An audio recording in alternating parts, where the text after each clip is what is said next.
Good evening. It's good to see you. Here's Ghana Tonight live on TV3 and on 392.7 FM. I'm Keminni Amanor. Let's get into our top stories.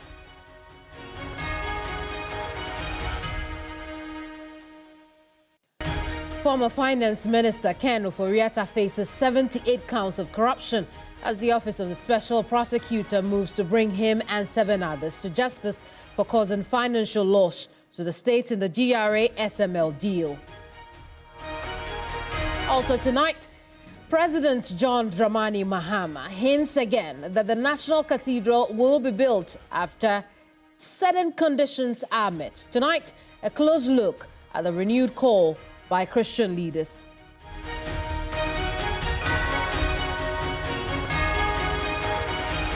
Surrender your guns and avoid criminal prosecution.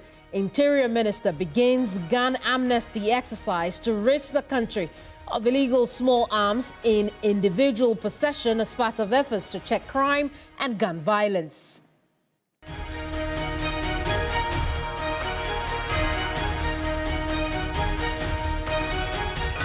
Those are the big ones this edition of Ghana Tonight. Thank you so much for your company. We are streaming live on facebook.com, youtube.com, 3news.com, and on x.com as well. You can always reach us with your comments, thoughts, and questions using the hashtag Ghana Tonight.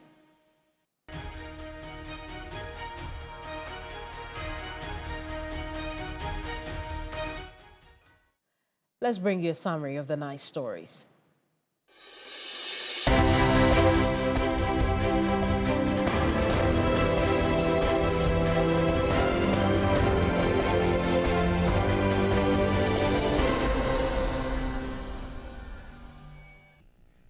The Office of the Special Prosecutor, OSP, has filed 78 charges against former Finance Minister Ken Ofori-Atta, former GRA Commissioner Ameshadai Owusu-Amoah, SML Chief Executive Evans Edusei, and 4 others over their alleged roles in the controversial revenue assurance contracts between the Ghana Revenue Authority GRA and Strategic Mobilization Ghana Limited SML. The charges consist of conspiracy to commit the criminal offense of directly or indirectly influencing the procurement process to obtain an unfair advantage in the award of a procurement contract, corruption, and causing financial loss to the state.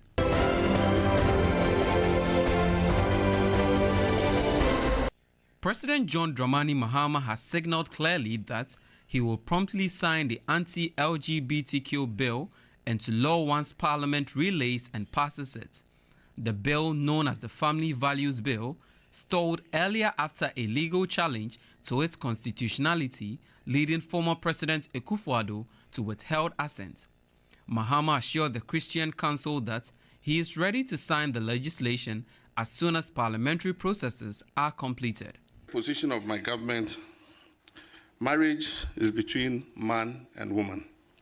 A person's gender is determined at birth, and then also that the family is the foundation of our nation. That is our position. And so there are no questions or equivocations about what we believe. I believe that we are completely aligned with the Christian Council in terms of your belief.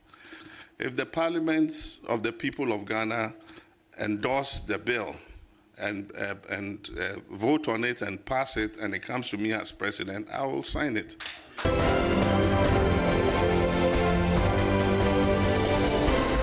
Ghana is witnessing a sharp rise in armed robbery and murder cases involving illicit weapons, prompting renewed concern over public safety. The Interior Ministry says the growing threat demands urgent national action.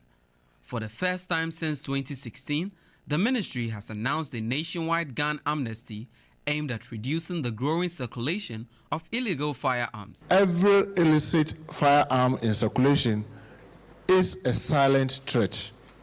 It may lie hidden in a cupboard, under a bed, or buried in the bush, but at any moment it can destroy life and families forever.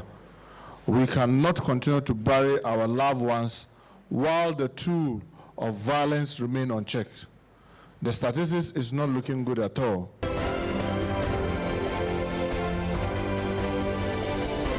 Works and Housing Minister Kenneth Gilbert Ejay has charged contractors to accelerate ongoing works on projects aimed at tackling flooding in the capital. The minister was speaking after paying a working visit to major drainage construction sites under the Greater Accra Resilient and Integrated Development Project.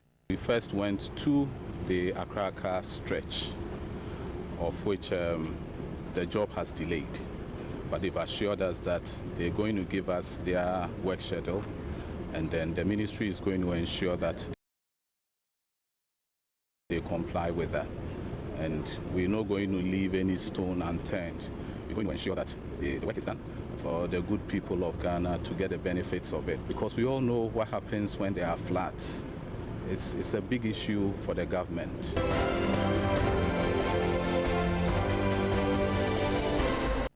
Black Stars head coach Otto Addo has offered his reflection on Ghana's 1-0 defeat to South Korea in Tuesday's international friendly. Otto Addo acknowledged that his side was second best against the Asian side. Good game from both sides. At the end, surely, first of all, congratulations for South Korea for the win. They were more clinical on their chances they had. I think we had good ball possession, but also a lot of chances we created which we couldn't use, and the difference was that they used their chances, even though they missed the penalty. I think the game was kind of even. I think it was good to watch.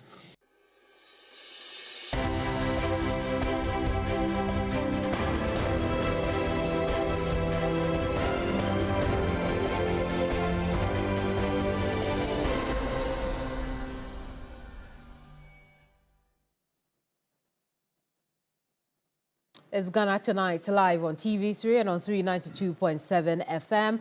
I'm Keminni Amanor. Coming up, the wheel of justice is starting to grind against the suspects in the GRA-SML deal. Ghana's former finance minister faces 78 counts of corruption causing financial loss to the state. Let's get into that right now.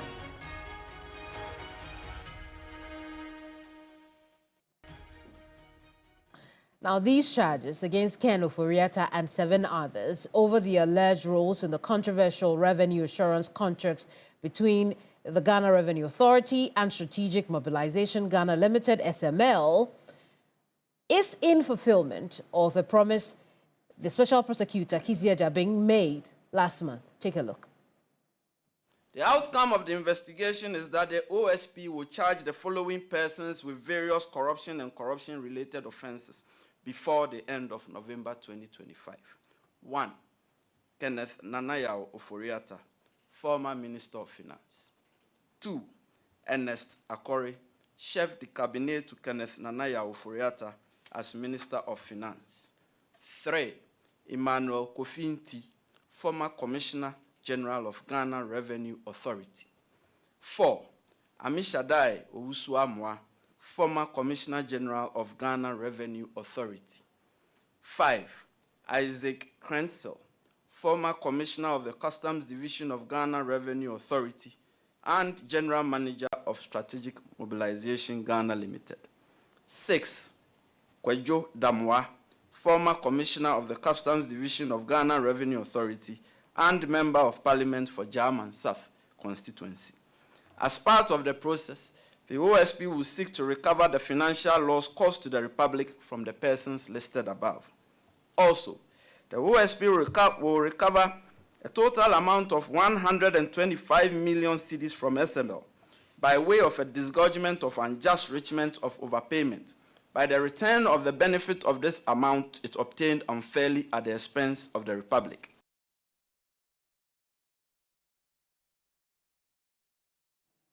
Well, as I've mentioned already, the 78 charges include corruption and causing financial loss to the state, but that is not even the half of it.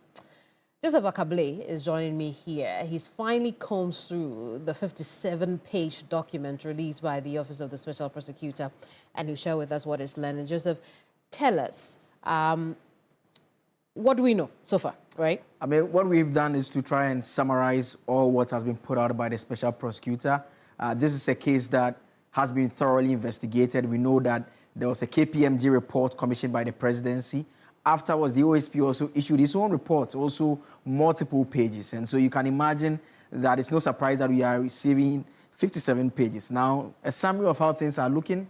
There are 8 individuals who have been charged. I'll walk you through the names of those specific individuals shortly. There are 78 counts against these 8 individuals.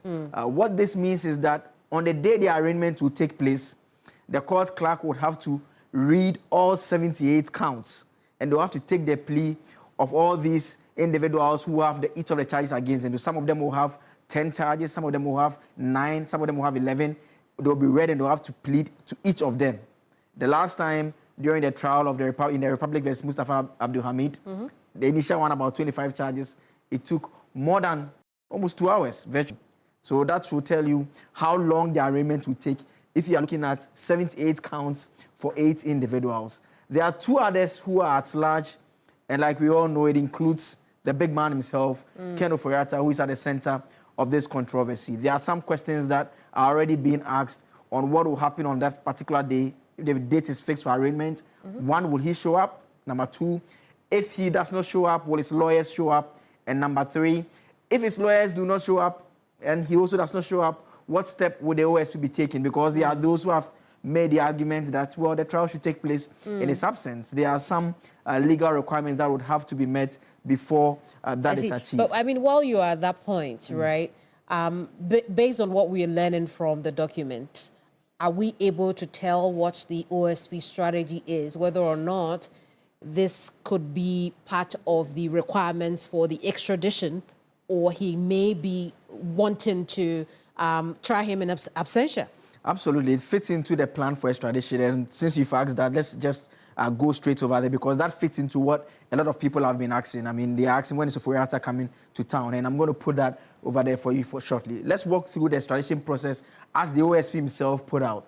The first is that the OSP needs to identify the fugitive. We know that many months ago, the OSP did indicate that Ken Ofori-Atta is an individual that they wanted. And so the next step they had to do was to secure an arrest warrant with the necessary charges. That was also done. The OSP put it out there that they are looking for Ken Ofori-Atta, and they had a warrant for his arrest. The step 3 was the issue of the Interpol red notice, simply informing the international police that there's this individual that we are looking for. If you have him in your jurisdiction or you locate him anywhere, apprehend him and make him available to us. Then comes the step 4, which is the crucial step which has become debatable here in Ghana, the submission of the extradition packet to the Attorney General. It's become controversial in Ghana because the OSP itself, per its release, detailed what needs to be part of the packet that they give over to the Attorney General. It includes a copy of the arrest warrant, which is no issue because they've crossed that step already, a copy of the red notice, no issue, but note here, a copy of the charge sheet. And that is where there was a bit of a challenge. And you heard the Attorney General tell us publicly through the Deputy AG that they had made a request for the docket, and the docket had not been provided. Now we know that the charges have been filed.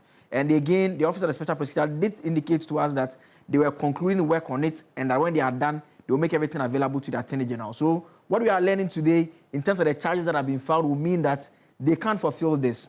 If you look at the charge sheet, the 57-page document, it also includes a fact sheet, which is a summary of the nature of the allegations against these individuals. Why have they been brought to court?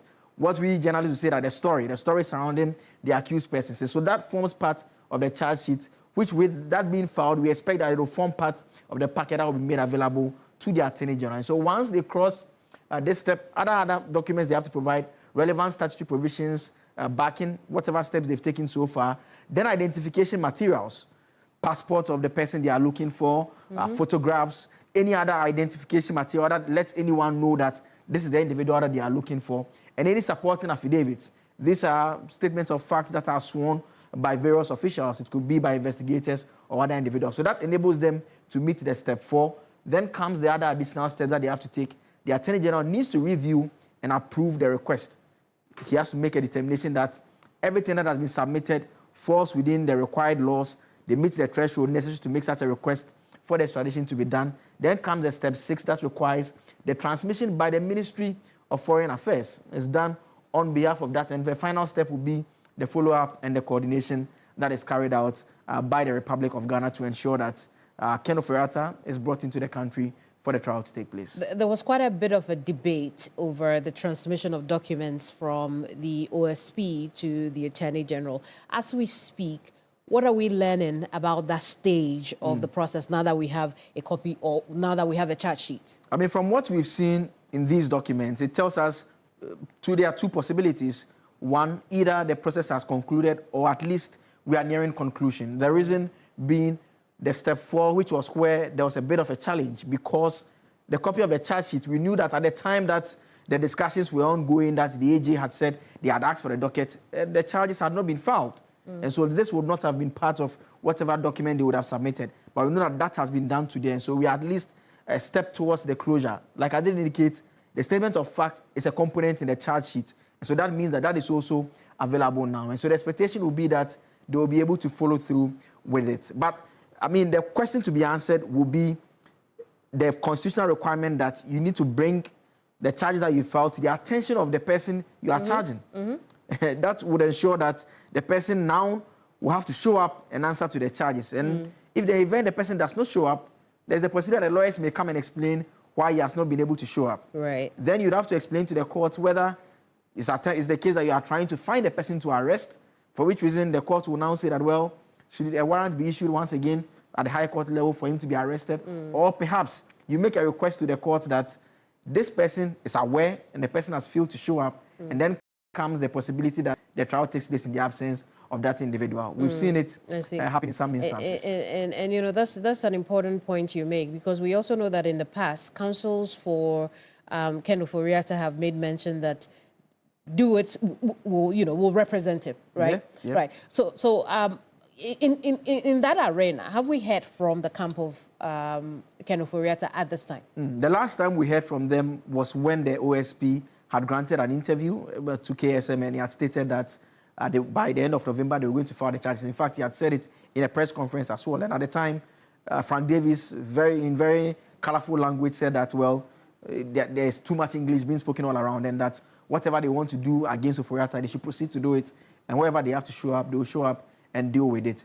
We've been checking our sources to find out whether a date has been fixed for the arraignments, and that is the formal charges being read against these other individuals. We know that it's not only Ofori-Atta who is not around.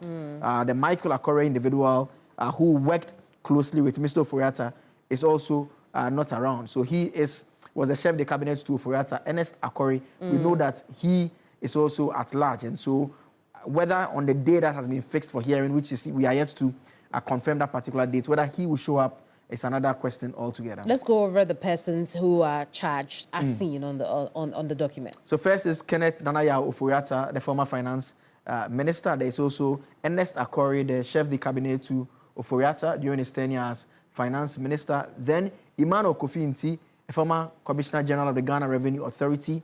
Reverend Dr. Amishadai Owusu Amwa, also a former commissioner general of the Ghana Revenue Authority.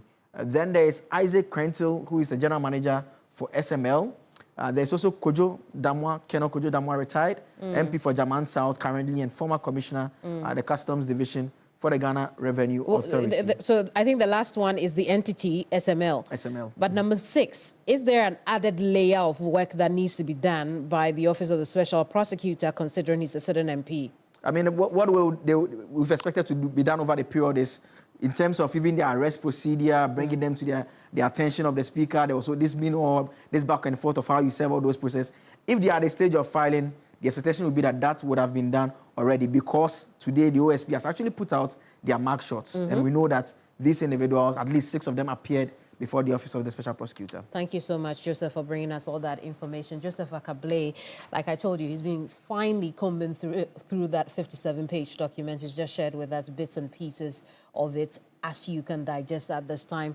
But, you know, this conversation will continue in your homes, and we hope that we have created the bedrock of understanding where we are now as far as that investigation is concerned. Let's take a look at other issues.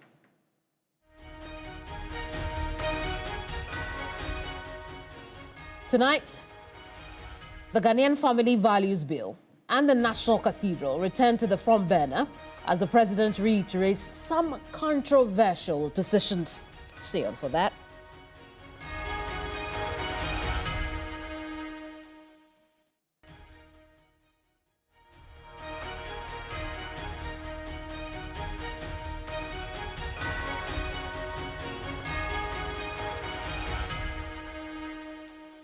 Now, President John Dramani Mahama has been stoking debates on key national issues, the Ghanaian Family Values Bill and the National Cathedral. You may already know that the assent to the controversial bill hit a snag in the previous parliament and appears to have stalled in the current House. President John Mahama says he will not hesitate signing the bill into law as long as Parliament passes it.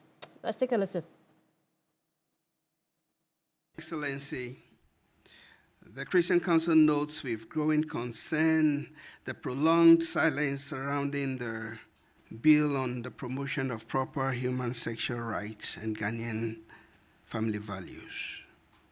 This has created uncertainty and tension within the citizenry, particularly among faith-based organizations and traditional communities. The position of my government: marriage is between man and woman. A person's gender is determined at birth, and then also that the family is the foundation of our nation. That is our position. And so there are no questions or equivocations about what we believe. I believe that we are completely aligned with the Christian Council in terms of your belief. And so we agree with the Speaker to relay the bill and let Parliament, debate it. And if there are any amendments or whatever that have to be done. If the Parliament of the people of Ghana endorse the bill and vote on it and pass it, and it comes to me as president, I will sign it. Now, the second issue is the National Cathedral. The president once again hints he is happy to build one under certain conditions. Now, this is not the first time this year that he has made a comment in line with continuing the controversial project. Back in January of this year, 2025, he said same, a position he reiterates in a meeting with Christian leaders. Again, take a look.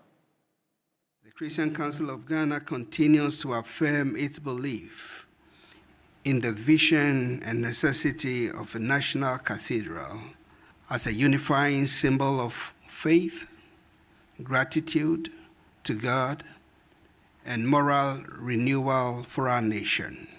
While we are aware of the prevailing economic difficulties, we believe that the cathedral's completion under a transparent, accountable, and inclusive framework would serve as a spiritual and cultural landmark for generations to come. I believe that at this time and age, with all the problems we have, $400 million to build a cathedral is excessive.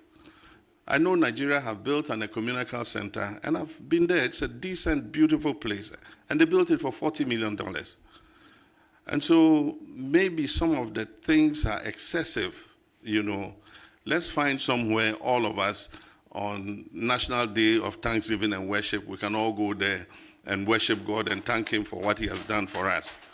And so when that forensic audit is over, our intention is to have a broad-based consultation with the Christian community to see how we can build a place that is decent for us to worship. But apart from that, make it a center where people can come and, look at its architecture and all that, and find that Christ, has a place in our hearts, in our nation. Well, President John Dramani Mahama, then, forgive my manners, the man we see speak before the president is Enoch Thompson, who is chair of the Christian Council. Now, remember, I was telling you that the president met with some Christian leaders. Those Christian leaders are members of the Christian Council. Now, let's stay on the subject. I want to talk to a man who has spoken extensively on these two subjects, the Ghanaian Family Values Bill and then the National Cathedral. Edem Senanu is an anti-graft campaigner. He's joining me now. Edem, I appreciate your time tonight on the program. The president's position on the bill must be reassuring, isn't it?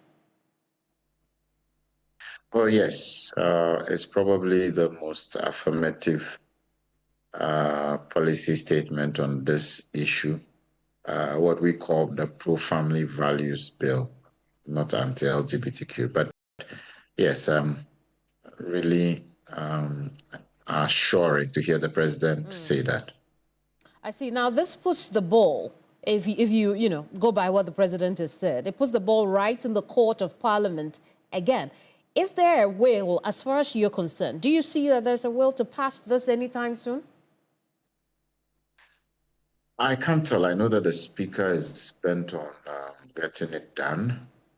I'd like to assume that the circumstances under which this was passed by consensus on the 28th of February 2024 has not changed significantly to make it impossible. Even though I have always been of the view that this didn't need to go back to Parliament. I think that somebody needs to go to court to test, because I don't see any constitutional provision or legal when a parliament ends. It doesn't seem to be even the parliamentary practice captured anywhere. So I have a difficulty with that interpretation approach. But the president says he will assent to it, and the speaker says I will lay it. We'll leave with that for now. Now, Adam, what we'll have to grapple with on that score is the fact that, the speaker really has no vote in Parliament. The action then will be at the footsteps of the MPs themselves. But let's let that lie for a little bit, right? Because I want us to look at the second issue that the president has touched on. He's reiterated that we will audit, and by we, the government will audit and continue the Cathedral project. Disappointed? No, not really. I think I agree with the president to a large extent. I mean, my view has always been that the concept was one that I aligned with. Typically, from a project management view, you look at the concept, you look at the targets and scope, you look at the management competencies. I always felt that in terms of a concept of bringing people, denominations together, there was value in it. In terms of the target and scope, I had a problem. I always felt we should have done a feasibility to establish how much the Christian community can give towards this, and then in the context of how much would be available, then determine the scope of the project, and so that the targets would be realistic.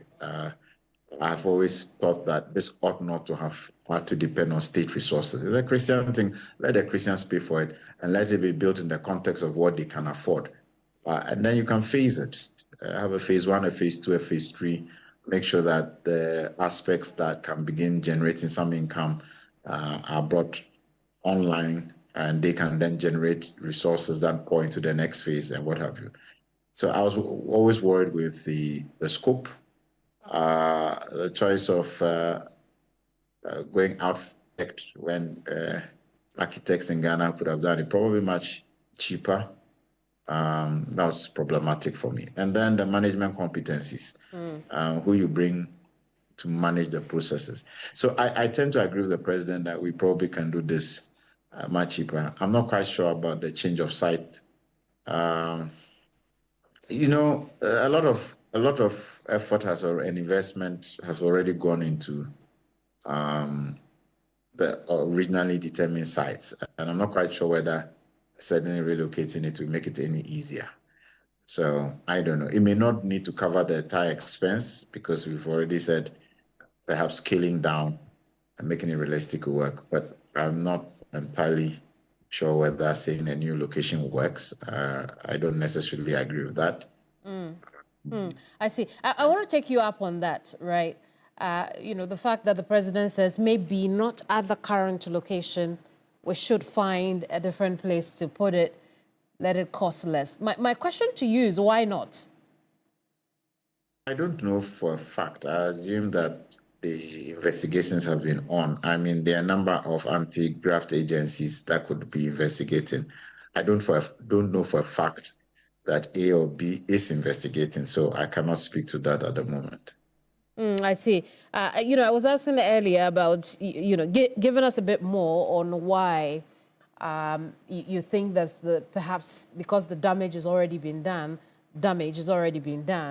we should maintain the current location. But I see you're looking at other issues to do with the audits that the president has also talked about. But the question then will be, look, we haven't seen much, right, since the NDC came into office. There are those who then question as to whether or not, look, this is very contrary to what the NDC told us when they were in opposition. What would you say to such people? I'm not quite sure whether there has been a variation from what they were saying. I think that the issues being raised had to do with oversight, the utilization of state resources. And remember that, yes, at the beginning, we were not told that state resources was going to go into this. So advocated and articulated. I did not have a state composition, because in my head I was saying, if Buddhists and traditionalists and other groups are not interested, I mean, this does not benefit them. Why should they be contributing to it? So, initially, the way they positioned it, it didn't seem as if we're going to have any problems. And so the concept by itself was fine. And then as we went along, things seem to have changed. And then it then raised eyebrows relating to, okay, state resources, how are they being managed? And who is in charge? What is being done? Is there value for money? I don't think that those questions by themselves demonstrate a change. And I think that the fact of saying we want a forensic audit attests to that. I don't think that the intention was ever to say that the concept by itself, and that's why I made a distinction between concept, scope, and targets, and then on the other hand, the management competencies that were brought to bear. Now, Adam, in terms of fast-tracking this investigation or audit, what then are your expectations now that the president is hinting again, we would like to do this? I'm not quite sure whether there has been a variation from what they were saying. I think that the issues being raised had to do with oversight, the utilization of state resources. And remember that, yes, at the beginning, we were not told that state resources was going to go into this. So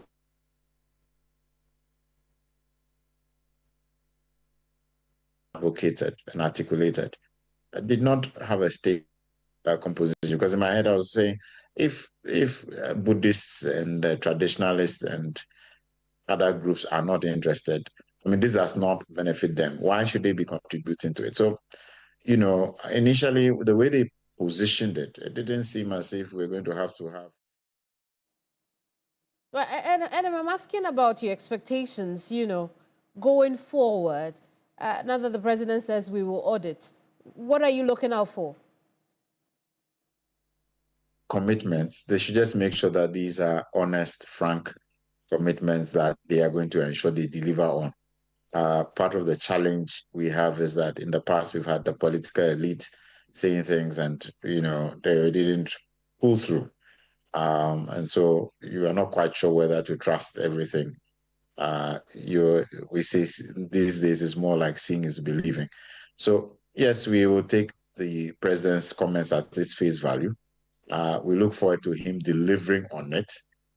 And yes, I also align with him that a forensic audit is important to understand what has already happened. I also believe that clearly the concept by itself is not a challenge.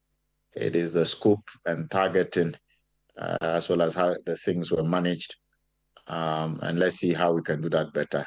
I don't necessarily agree about a change of site or location, even though it might mean using far less of the geographical space than was intended originally. Now, we also know that the president sent a very strong warning to his appointees who will be caught in graft. Your thoughts on that? Well, I think that the president appears to be really on the move. Several things he's commenting on, committing to I listened to the clip where he talked about woe to whoever is the first to bring a scandal on his government. We wish the president well. He should keep his appointees on their toes. There's a lot that we wish could turn around, from Galamsey to the monies disappearing, to making sure that the moral values of our society are consolidated in a way that allows the next generation to do even better than we have done. Adam, I appreciate your time with us. Adam Senano is an anti-graft campaigner. We've been talking about the Ghanaian family values bill and then the National Cathedral, only because the president has brought that conversation to the front burner in his meeting with Christian leaders earlier today, when he reassured, look, I'm going to sign the bill if it comes to me, if it passes Parliament and comes to me. He's also hinted that, look, we will audit the National Cathedral and look at continuing the project under certain conditions. So, I mean, of course, the debate will continue wherever you're watching us from. What we're going to do now is take a break. But when we come back, the instruction is simple. Give up your illicit guns and prevent prosecution or penalties. We'll talk about Ghana's gun amnesty when we return. Don't go away.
Welcome back. It's still Ghana Tonight here on TV3 and on 392.7 FM. Now, you have up to January 15th, 2026 to voluntarily give back your illegally acquired and possessed firearms and weapons if you want to avoid criminal prosecution. Now, this is the first gun amnesty in a decade, or nearly a decade. And the Interior Minister, Muntaka Mubarak, says it is part of the nation's efforts to curb crime and gun violence. Take a listen. Every illicit firearm in circulation is a silent threat. It may lie hidden in a cupboard, under a bed, or buried in the bush, but at any moment, it can destroy life and families forever. We cannot continue to bury our loved ones while the tool of violence remain unchecked. The statistics is not looking good at all. When this amnesty period ends, the law will take its full course. The Ghana Police Service and all security agencies will intensify operations to recover illicit arms. Those who refuse this generous offer will be treated as criminals, and the consequences will be firm and uncompromising. Here's what the numbers look like now as far as crime is concerned. In 2024 alone, 1,219 robbery cases and 552 murders. As of July this year, police had already confirmed 628 armed robbery cases and 340 murders. The common denominator here, illicit weapons. Minister for the Interior, Muntaka Mubarak, says the amnesty will run from December 1 to 2025, December 1, 2025 to January 15th, 2026. Now that you have that information, we know that since the announcement, stakeholders have also waded into the conversation, sharing their perspective on gun amnesty as a way of curbing crime and really removing illicit arms from the system or from our society. Emmanuel Cotton's Africa Center for Security and Counterterrorism is one of those stakeholders, and they've been sharing quite a bit with the public. I want to show you a bit more of that now, of what the center has been saying. The key points from those is that the initiative lacks prior community engagement, which is essential for building trust and ensuring broad participation. Citizens often keep unregistered firearms due to legitimate security concerns, and without visible improvements in police responsiveness, compliance may remain low. Number 3, the announcement provides insufficient detail on how the amnesty process will work, creating uncertainty and hesitancy among potential participants. Number 4, the temporary ban on celebratory gunfire offers an opportunity to build community trust if implemented with strong local engagement. And then final point is that the 6-week amnesty window may yield low compliance unless awareness campaigns and stakeholder engagements begin immediately. Let's connect now with Kuchin himself. Join us via telephone. Kuchin, really, I read your statement, and the question on my mind is, what is the point? So, thank you for having me, and very good evening to your cherished listeners. Indeed, you know the Africa Center for Security and Counterterrorism had been at the forefront of calling for a guns amnesty in this country. We believe that as a democracy, the rate of gun proliferation has gone beyond using our security agencies to do sweeps to be able to tackle it holistically. So when the Interior Minister came out with his presser today, we kind of agree with him because we see that it represents a critical step towards addressing some of these challenges, the proliferation of illicit firearms, and reducing gun-related violence across the country. But we also identified some critical gaps, just like you mentioned. We thought that the ministry should have engaged key stakeholders. Which is what I want to take you up on. When you tell us that they should have, presupposes there wasn't an engagement. How do you know that? Well, more often than not, we are security players. If there were this kind of engagement, the media should know. You don't do this kind of engagement in a vacuum. It should be something that you want the citizenry to own, because arms proliferation directly impacts on the citizens. So when we own the process, it means that we'll track the process. And if you look at amnesty across the world, especially in Africa where it is endemic, the processes are mostly community-led. It's not a top-down approach like the minister was talking about. So I can say on authority that there have not been any crowd community engagement. If there were, definitely the media, you would know, you have covered it, you have showcased it to the public, you have done this kind of awareness. You understand? Because we believe that our chiefs, our religious leaders, civil society organizations, and at the local level, we have what we call the community policing committees. And more especially, our youth leaders, they are essential intermediaries who can translate government messaging into what? Community action. So if you leave them out, it kind of brings a critical gap where you would not get the response you are looking at. And don't forget, my sister, amnesty is not something you coerce people to do it. No. You build some kind of trust around the people to understand the impact of arms proliferation. And once that sinks down into them, it is easy to win their trust and they'll be willing to surrender their weapons willingly. If you look at another aspect, the Interior Ministry didn't also look at why communities or citizens are holding on to unregistered weapons or firearms.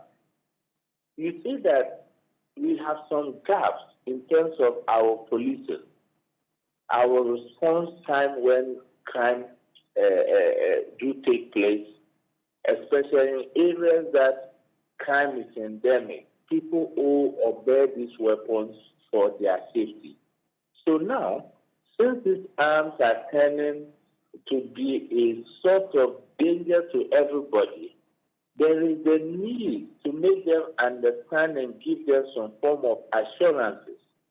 This could be done through the policing by enhanced visibility or regional commanders or district commanders doing localized engagement and giving some form of assurances. And the communities should be able to see that there are corresponding guarantees of improved security. And you see, this kind of perceptions significantly reduce voluntary compliance.